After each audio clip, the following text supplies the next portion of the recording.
देशाचा पैसा बाहेर जाऊ नये, देशाचा पैसा देशामध्येच राहावा, यासाठी मोदींचं आवाहन महत्त्वाचं असल्याचं चंद्रशेखर बावनकुळेंनी म्हटलंय. युद्धजन्य परिस्थितीमध्ये केलेलं महत्त्वाचं आवाहन आहे. सर्वांनी याकडे सकारात्मकपणे बघितलं पाहिजे, असंही ते म्हणाले.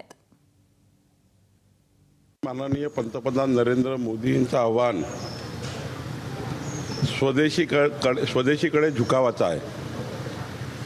पेट्रोल डिझेल विदेशात आयात करावं लागतं, गॅस विदेशात आयात करावी लागतं, सोनंसुद्धा कधी कधी विदेशातनं येतं आणि त्यामुळे देशातला पैसा हा विदेशात जाऊ नये आणि जी काही युद्धजनक परिस्थितीमध्ये संपूर्ण जगभरात महागाई वाढलेली आहे, त्या महागाईचा फटका या देशाला होऊ नये म्हणून या ठिकाणी मला असं वाटतं हे आव्हान आहे.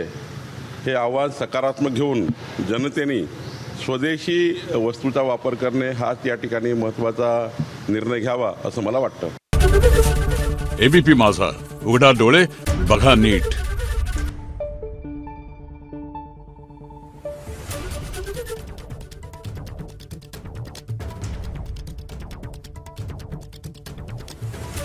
Thank you.